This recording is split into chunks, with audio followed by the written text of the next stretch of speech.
So, before I start talking about the topic at hand, let me get a couple things out of the way. I'm ill, so I'm gonna sound kind of different to usual and probably not as high energy as I would want to be because, um, two, if you can hear any noise in the background of my microphone, I have a heater blowing on me because I am cold as fuck. So I apologize for any noise in the background. One thing I hate about YouTube videos is if they have poor audio quality. Unless it's done as a joke like Jay Schlatt's Funny Mic, I'm not a really big fan of it. Um, but yeah, also subscribe. We're trying to reach 750 subscribers by the end of the year. We've only got like 2 weeks left. So yes, the topic at hand is the specialists of the game. There are a large variety of specialists, some good, some bad.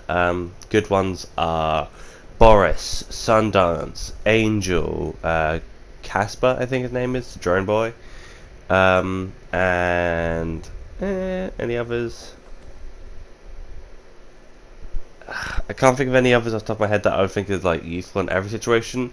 Some of them are very situational; they can be useful at times and other times not useful at all. But ones like Boris, Sundance, and Angel are useful in every single game mode. Bad ones would be such as Ballistic Shield Guy, can't remember his name, and Wallhack Gal. Ballistic Shield Guy, if you get shot at with it by enough people, bullets will just clip through your shield and hurt you either way. And with the See-Through Gal, the Wallhack Gal, what ends up happening is she will use her wall hacks. This is how it functions fundamentally. If she sees you with her wall hacks, you will have a notification on your screen that says you have been spotted. And if you look at your mini map, there will be a diamond on the mini map, all pinpointing where she is exactly. Like, it's super fucking dumb.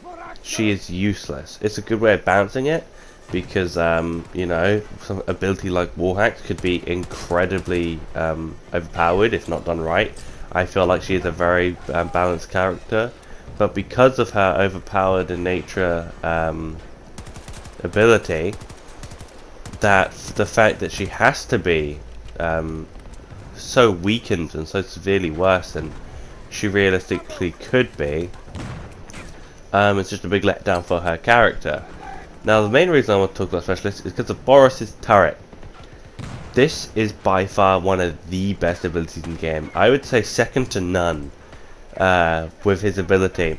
Purely because when it spots an enemy, it will track them behind walls, allowing them to be highlighted and for you to see them, which is fucking insane. And then you also have the fact that if you stand in a certain range of it, it's more accurate and it has more range. So it becomes more killing effective if you're nearby to it. And the fact that when you get shot by a turret and you don't realize it's a turret, most players I see tend to panic and they start to try and run for cover, any sort of cover they can find, meaning there's a perfect opportunity for you to attack them without any repercussions because they are too distracted trying to get away from the gunshots. Sometimes with some of the better players, I'll see them just do a 180 and just fucking mow down the turret and me at the same time. But for the most part, people run in fear from the turret because they don't want to be shot. Meaning that for a game like Breakthrough, it is the most ideal thing apart from Sundance's wingsuit, because Sundance can flank around the back and capture an objective, but Boris, he can hold down the objective like it's a fucking fortress. You give him the LCMG, you give him a bipod and a couple other attachments on that bitch, you slap down a turret, you slap down an ammo crate, you are set. You can just sit there and mow down any motherfucker who comes anywhere near you. And the footage just reminded me of Ranger as well. You slap down a Ranger, there's 3 sources of damage coming from one person because of your abilities and things you have called in. It is ridiculously good. People need to understand how good it is. And for once, it's something that I think actually doesn't need balancing. It's an ability that is just as bad as it is good, because it takes half a clip. If you shoot at the legs and like the base under the actual gun part of the turret, you will do more damage to it. I'm not sure if you knew that. So if you did like a short burst from your gun at the base of the turret, 9 times out of 10 it will get destroyed. So it's not like it's overpowered indestructible thing that will just mow you down. It will do like half of your health in one burst of shots from it. It will be destroyed in a couple of bullets from you if you shoot it in the right spot. And although it can have really good range if Boris is nearby, that range and accuracy isn't always perfect at long distances. I've seen it plenty of times try and lock on someone way too far away, and it will shoot and it will miss every single shot because it's not designed for that sort of range. So they have genuinely made a good ability which isn't overpowered and ridiculously useful or ridiculously useless.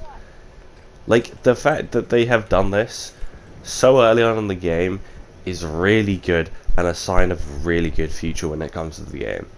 Like, let me after I've done talking show you a couple clips of the turret giving me basically wall hacks, allowing me to shoot people through stuff like bushes where there isn't anything to block my bullets, because that shit can be insane sometimes. But yeah, I realise I don't actually have anything else to say, so let me stop talking and enjoy the clips. Remember to subscribe, like, all of that bullshit. I'm gonna be ill, so I'm gonna sit here and suffer silently while my sinuses give up. Yeah, enjoy the clips.